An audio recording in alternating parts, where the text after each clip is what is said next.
So, our question at 9 o'clock this morning, to which we had a variety of answers. Should we stay in the European Union, or would we be better off getting out? It is 40 years this year since Britain voted to join the common market, as it was in those days, and the years since have been something of a bumpy road in the relationship between us and our European partners, of whom there are now so many more. If the opinion polls are to be believed, a referendum on the subject right now would result in a fairly resounding get out of Europe vote from the British people. But is that referendum something our politicians would be brave enough to give us? One man who I'm fairly sure would vote to leave the EU is Godfrey Bloom. He's the UK Independence Party's only elected representative in Yorkshire, I think I'm right in saying. He's in our West Yorkshire studio this morning to hear your questions and comments. So you can call now. Usual number, 01904 641 641. You can text in to 81333, start your message with the word York. You can even tweet on Twitter. If you're looking for me, I'm at John Cowap, JONCOWAP. But enough of all that. Let's hear from you. Let's say good morning to Godfrey Bloom. Good morning, sir. Good morning to you. I know this might go right against your principles, but just to start with, please tell me one good thing about the European Union. The thing that I do like is the Erasmus student exchange system. But of course that could be quite easily joined even if we weren't members of the European Union. But that is something, about the only thing I can think of, which I think is fruitful for us all. Right, and there's nothing else on your list with ticks against it? Sadly no. 40 years since we voted for the common market. I remember it happening because I was at school at the time and we were forced to debate it in school back in the early 1970s. Are you in agreement that, as a basic principle at the time, it was a good thing to join the common market? Yes, Jonathan. I was 23 or 24. I was a young professional businessman. And in 1975, I voted in favour on the basis that we were told it was going to be a free trade area. We were going to cut red tape and we could all cooperate in the matters of trade. And I, of course, I'm a professional economist, a financial strategist, and I believe in global free trade. And so, of course, yes, I voted for it. But there was no question at all. I don't remember if you remember your debating days at school, Jonathan, but I don't know whether you remember there being any question of being some sort of political union or superstate. That wasn't on the agenda. I remember, there was a school in Cheshire and there was a lot of talk about how good it would be for Cheshire's farmers, I think. So we're in agreement it was a good idea at the time. What do you think has gone wrong since? Well, we've moved away from what it was supposed to be, which was a no red tape, isn't that a bit of a joke, a no red tape free trade area amongst all the members, and all the things that we thought were going to be good and fruitful, and I still do. And suddenly it's come into a European superstate with a sort of micromanagement. We now have 2,000 laws passed by Brussels every year. It's an extraordinary situation where we have had more laws passed since 1997 than we had in the entire period between the Bill of Rights in 1689 to 1997. So my Parliament and the European Union spews legislation out to the extent that now 75% of our laws now come from Brussels, and they're not made by democratically elected politicians. They're made by European bureaucrats, and my Parliament is simply an amending chamber. But there you are. But there you are. You've referred to it as my Parliament, and here we have this irony of someone who objects to Europe, who derives his living from being part of the whole process that you object to so much. There you are. You're in the midst of it. Surely it's up to you, as one of our democratically elected representatives in Strasbourg and Brussels, to change things. Well, we vote as a matter of principle against all legislation coming from Europe, which we believe to be unconstitutional. When you say we, do you mean the UKIP group? UKIP, yeah. The United, of which, of course, there are other sovereign groups within. The group that we belong to, the European Freedom Democracy, has French, Dutch, Swedish, Italian members as well. You know, we're not alone. There's an awful lot of European countries who would like to go back to self-government and a free trade zone, which was what we all thought it was to start with. We'll come back to Europe. Inevitably, we'll come back to Europe. One thing I do want to discuss is whether or not UKIP is a single-issue party. I was quite interested because obviously knowing you were on the programme today, I've sort of looked around at various websites, your own party website, for example, and to be honest, I've been surprised to see how many issues UKIP has views on when really all we hear in this country is your opinion about Europe. Yes, well, I'm afraid I think that tells you rather more about the media than it tells you about UKIP. We've had a whole raft of very sensible policies for some years, but it doesn't necessarily suit certain aspects of the media to report them because, sadly, for them, they are extremely popular. We have some very popular views, and frankly, I would argue that it's common sense, and we could rename ourselves the Common Sense Party. And a lot of that's one of the reasons, of course, that we're gaining so quickly in popularity. Can we hear your view on something we were discussing on the programme? I know our link to our West Yorkshire studio hadn't been established then, but we were talking a few minutes ago on the programme to a guy from Acomb in York called Phil Smith. Phil is on benefits at the moment. He's trying desperately to find a job, but he is absolutely desperate at the thought that Parliament here in the UK voted to put a 1% cap on benefits last night. He says, with inflation running ahead of 1%, how is someone in the poorest sort of household or a lone parent, how are they supposed to make ends meet when their benefits aren't going to go up in line with inflation? They're going to be held at 1%. What's UKIP's stance on that? Well, there's a number of points that come there, one of which is welfareism itself, which we would argue needs complete and total reform. If you go back to 1943 and the Beveridge Report to put what was supposed to be a safety net under people so that when they fell on hard times, they would be looked after. What we now have, of course, is a situation where it's become a lifestyle choice, and that was never Beveridge's intention to start with, so that needs re-examination. And if you look to see for things like child benefit, and which is, of course, as being much talked about just at the moment, we have to actually look at how much money we send abroad. We send £25 million a day in overseas aid. We send £48 million a day as membership of the European Union. We have £60 billion a year that goes in quangos, £12 billion a year that goes in bogus and fake charities. So I would say that there would be significantly more money available for people who've fallen on hard times if we didn't give away so much of our money. Charity begins at home. What's your evidence? Just to go back to something you said a second or two ago, and it strikes me as an easy hit, but I'm sure being the man you are, you'll explain why you said it. To say that welfareism is a lifestyle choice.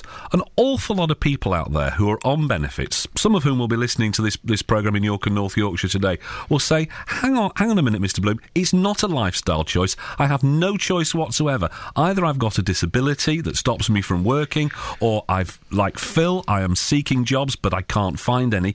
That's not a choice. They rely on the state, the benefit, to keep them alive, to put a roof over their head and food in their stomach. Well, this is, of course, the old thing that George Bernard Shaw invented with his character Eliza Doolittle's father.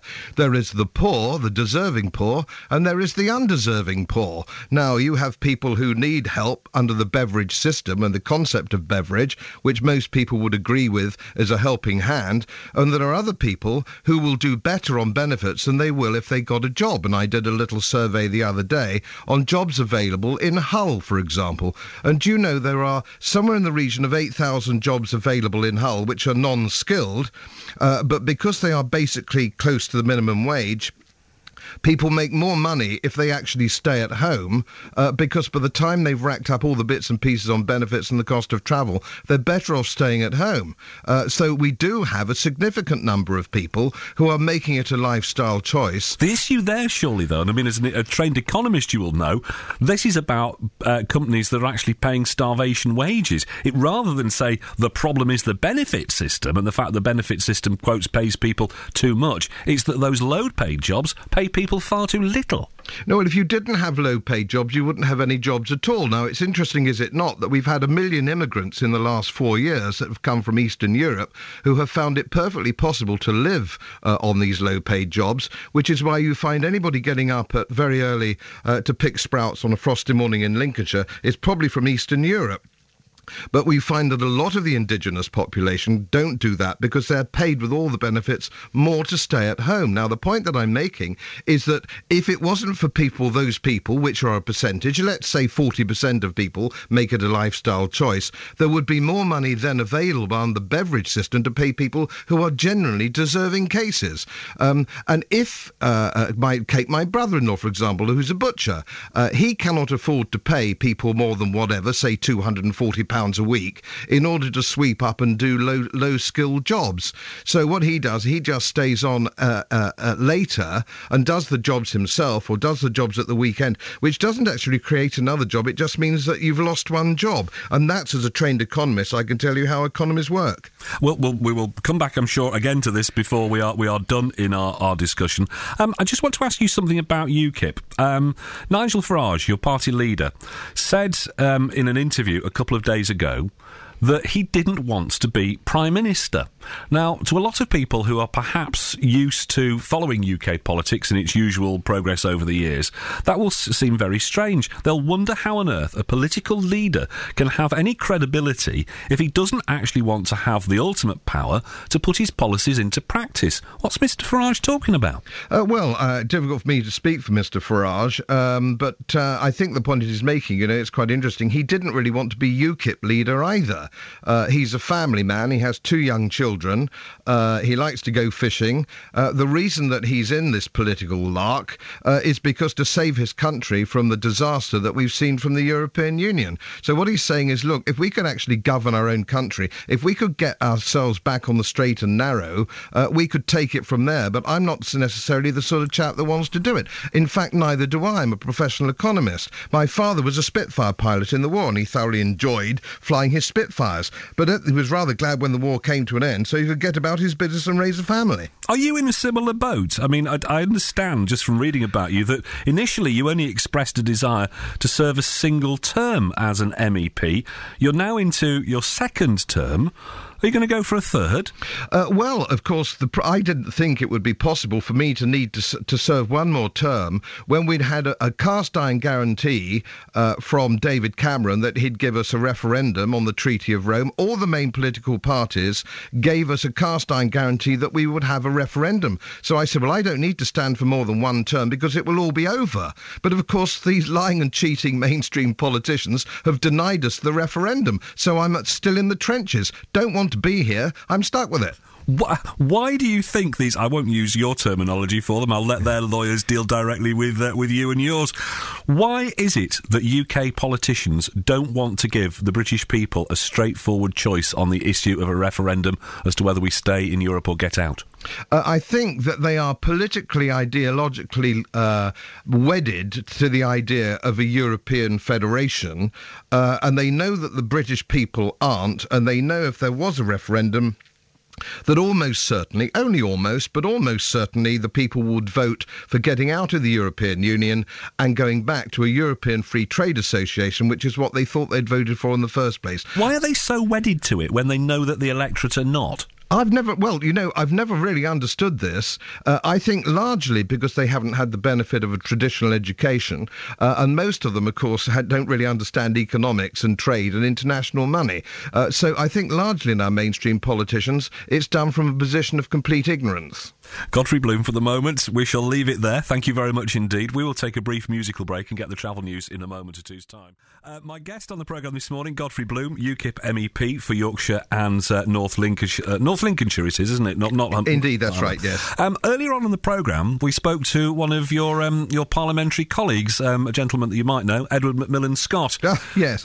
He says, Yorkshire MEP for the Liberal Democrats, I think having crossed the floor at some stage, and Vice President of the European Parliament. Unlike your good self, Mr Bloom, as you might expect, he is rather pro-Europe. I asked him about the positives of Europe, and you've told us about some of the negatives. This is what he had to say about reasons for staying in Europe. 1 in 10 jobs in the region depends on our membership of the European Union, especially the single market. Half our trade is with the other European Union countries. We travel freely within the European Union, and we have free healthcare when we go on holiday or whatever it may be.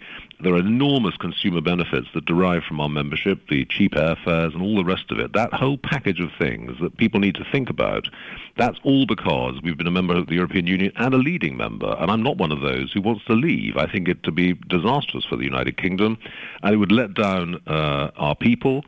And as far as I'm concerned, the British public, once they realise the benefits of being in, will want to stay in, given the choice. It would be disastrous for the UK to leave Europe. A very different point of view to your own, Godfrey Bloom. 1 in 10 jobs around the country dependent, 1/10 of all jobs dependent on our membership of the European Union. Sounds like a good enough reason to stay rather than leave. Oh, bless him. Macmillan Scott's a very charming man, but he hasn't got even the remotest idea how economies work. But how could he? That's not what he does. Look, the suggestion that we need a political union to trade is fundamentally absurd. I'm sitting in the studio here at BBC Leeds, and I'm just looking at all the equipment around me. There's American equipment, there's Japanese equipment, there's all sorts of equipment here. Should tell you the BBC tries to buy British when it can before anybody complains. It tells me that trade has nothing to do with political union, and of course one job in every 10 is the European. Is because we're members of the European Union is simply fundamentally absurd. I don't know where he gets it from. Are we suggesting for one moment that if we wanted to sell whatever we want to sell to Europe, we need political trade or indeed to import? Wouldn't we have to pay tariffs? That is the argument that many people put up, that if we wanted to trade into Europe from outside, we would be forced to pay tariffs, whereas as it is, as being insiders in Europe, the barriers are down. Well, again, that's a complete misunderstanding of the situation. The 27 countries in the European Union, it is a customs union. There are barriers to importing goods from outside the 27. And as we are net importers of goods from the European Union, and since 1975 to the tune of over 260 billion, we are net importers. We are Europe's biggest customer. So tariffs simply wouldn't apply. Do you think the Germans would stop selling us BMW and Mercedes if we left? What a lot of nonsense. We will take a break there for our news headlines. We'll come back to Godfrey Bloom in a minute or two's time. My guest through until 12 this morning is Godfrey Bloom, UKIP MEP for Yorkshire and North Lincolnshire. Someone who has got a question for Mr Bloom is Sue, who joins us on the line from Acomb. Good morning, Sue. Morning, Jonathan. What is it that you want to put to Godfrey Bloom? Morning, Godfrey. Good morning. I've read a lot about, what your party stands for, and I think I, like a lot of people, see it as a chance to get a vote on Europe. And your policy, I like a lot of your other policies as well, but I think that we've been cheated out of a decision on Europe by the mainstream parties. And I just wanted to know, given that the stance on Europe and immigration, the free movement of workers and people is enshrined in EU law, how will that affect us coming out of Europe? Obviously, there'll be no rights of residence and no more free movement of workers and people. Godfrey, that's the question. Well, let me just... this is always a very complicated question, immigration. Now, the UKIP position... The UKIP position is very, very clear. We believe we should adopt the Canadian system or the Australian system, where if you want to come and work in the United Kingdom, you have to apply for a work permit, and you have to show that you would be a useful person to the British economy if you came in on a limited basis, and you can apply for permanent residency after a probationary period. Most countries in the world do that system. Now, the system we have with the European Union, of course, is completely free, open border policy, which, of course, has put tremendous strain on our benefit, on the national health and our educational system, so on and so forth, because we are a very crowded island and we simply don't have enough facilities to be able to cope with these millions of people that have come in the last 5 or 6 years. Not because they're not nice people, some of them, and very hard-working indeed they are. I married into a Polish immigrant family myself, but we're a very crowded island and we cannot have an open-door immigration policy. If we left the European Union, we could control our own borders. While we are members of the European Union, it is a fundamental principle, Sue, you're quite right, that we have an open border policy, and that has proved very difficult for us. And let me tell you, when Bulgaria and Romania are then fully accessible to us at the end of 2013, 2014, we are going to see a complete nightmare, because we have an open welfare benefit system at all to people who are, by world standards, poverty-stricken. So I'm afraid you haven't seen anything yet. Godfrey Bloom, I'll put the same question to you in a moment that I'm going to put to Sue now. Does it worry you, Sue, that when you start to talk publicly about the issue of immigration, it's very, very easy for someone to point a finger at you and label you a racist, which is not a tag that anybody wants? Yes, it does worry me, but I was speaking to somebody the other day, and he put it that the problems in this country are we've let the population grow too big. That was his way of putting it, which, in other words, was saying it's mass immigration. I mean, as Godfrey said, we just cannot sustain the amount of people that are coming here. Yes, there may be very nice people. I know a lot of people, that have come from parts of the EU, but we're an island. And we just can't. The infrastructure is creaking at the seams. I mean, I'm at an age now that I'm not afraid to speak out. OK, Sue, we'll leave that there. I know you're not afraid to speak out, and nor, as we've established, is Godfrey Bloom. When you say UKIP to people, Godfrey, you must know this. That people will say Europe, and there will also be an air of suspicion of racism. I go back to what David Cameron famously said about UKIP 6 years ago. This is before you were scoring 16% in the opinion polls last weekend. But he said you were a party of fruitcakes, loonies and closet racists. Yes, that was some... That was something that was aimed at us by, I think, the Observer newspaper very cleverly said that we were BNP in blazers, which was terribly clever, but of course equally absurd. Now, we have over the years had people and members and parliamentary candidates from all parts of the community. In Yorkshire alone, we had 2 Sikhs and Muslim in 2010. We've had people from all sorts of different colours and faiths all over the country, and some of our very senior people are actually Muslims. And the boxer who stood for us, Winston McKenzie, stood for us in Croydon just very recently. You don't get much blacker than my mate Winston. Our immigration policy has only ever been based on economics, never race. You won't find any of our policy has anything to do with race. It's to do with economics, and that goes right back to the very beginning. Anybody trying to portray us as racists shows that they don't have a real grasp of what they're talking about. This picture that Sue painted, and that you to some extent have painted as well, of us being this small, bulging island that can barely cope with anybody else, is that accurate? Or is that just a rather, to some people, rather attractive bandwagon that gets people worked up into a sort of a Little England island mentality? No, all you need to do is look at the facts.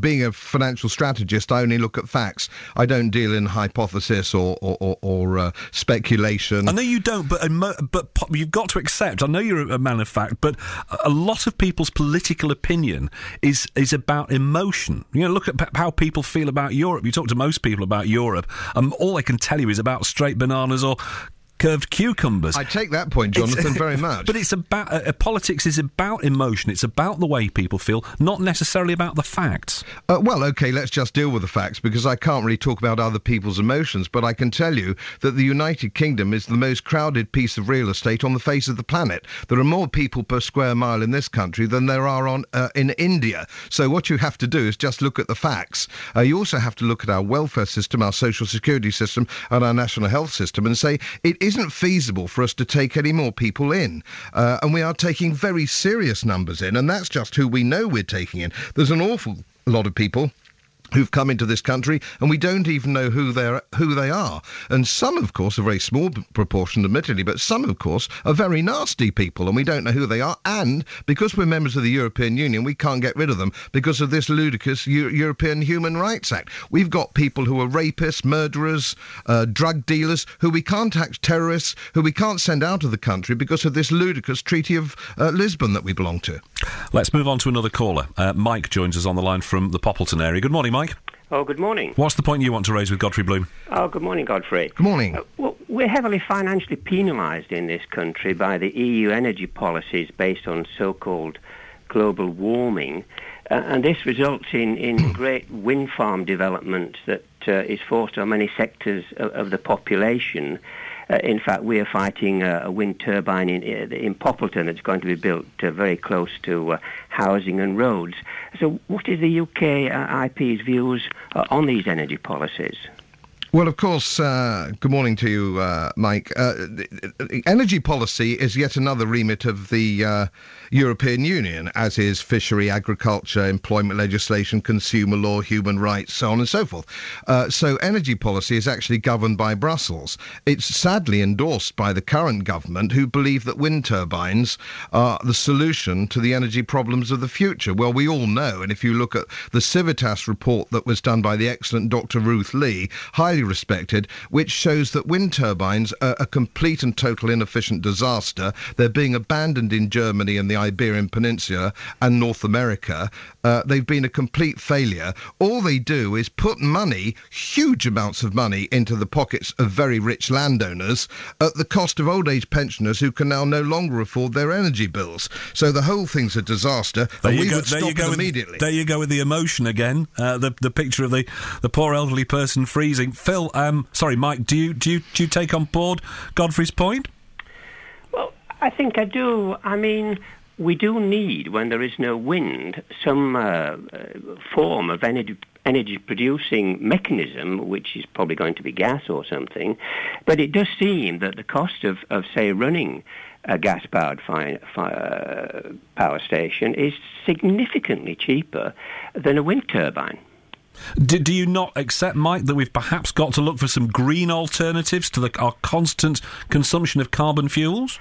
Well, I'm not totally convinced that carbon is a greenhouse gas as such. There seems to be little scientific proof that man-made carbon is producing any increase in temperature. So, are you a global warming denier? No, I'm one who thinks that perhaps more investigation should be done scientifically across the world about the potential pitfalls in this area. Okay, but I do think, if we want to accept that there is a potential problem, then surely nuclear power is the way to go, because that is totally carbon free. Or there are many energy policies that haven't been investigated that could be used to produce a permanent power solution rather than a temporary one. Mike, thank you for making the points. Godfrey Bloom, so if you're not in favour of wind power, for example, Mike there mentioned nuclear power, what do you want of the UK's energy producers? Well, Mike made an excellent point, and UKIP's policy is that we think we ought to have a royal commission into revisiting the hypothesis that man-made carbon dioxide emissions are going to cause apocryphal global warming.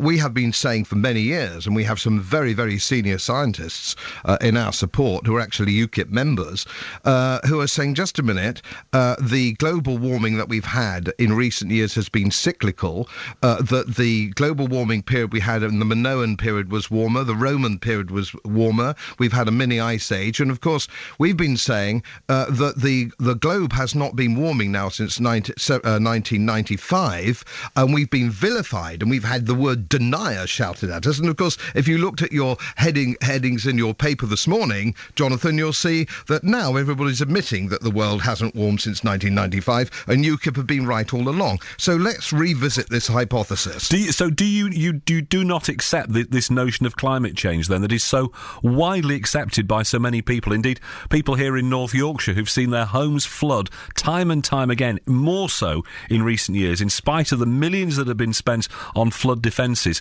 I think people are more and more convinced that there is something of a problem with the world's climate, and you're saying they're wrong, and that the experts that have said that are wrong. No, you're not quite listening to what I'm saying. What I'm saying is that global warming and global cooling is cyclical and has been going on like this as a proven fact for something like 8,000 years. World gets warmer, world gets cooler. What we're saying is we don't believe it's anything to do with carbon dioxide, or it's very unlikely it's anything to do with man-made carbon dioxide. When carbon dioxide in the atmosphere, as you'll know from your school days, Jonathan, actually follows global warming. It doesn't precede it. So that's what the actual point that at issue. And when it comes to flooding, I'm 63. I remember the Lynmouth floods very well, 1953.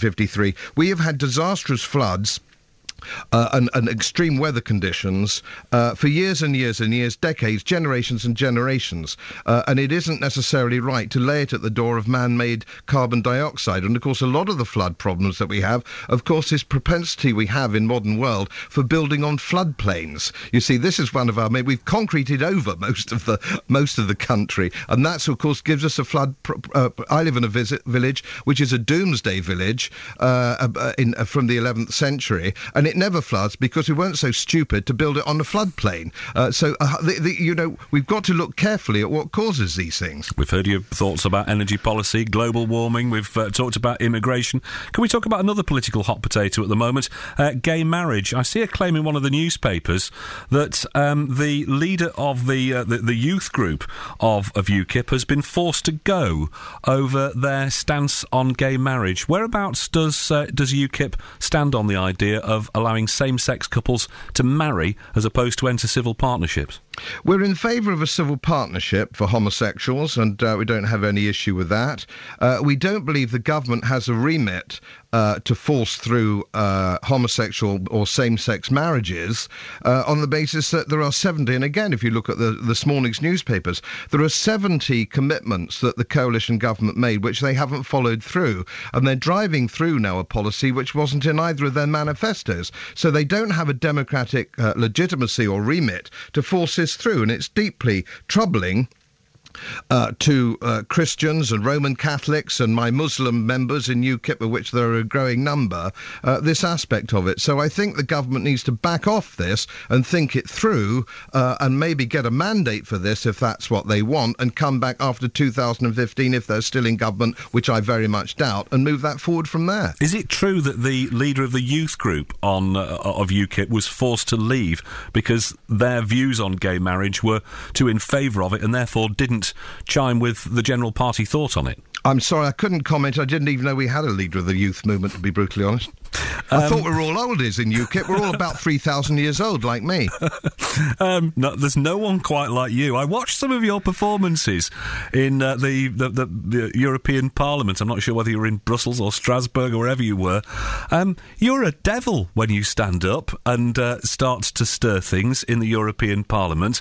I've seen you do all sorts of extraordinary things. You seem to specialise in getting up people's noses. Is that what you're there to do? Are you there to enter the debate and try and make Europe work? Are you there to try and disrupt things? My main role there, and every UKIP MEP's role there, is to bring back the facts and tell people the truth about how we're governed.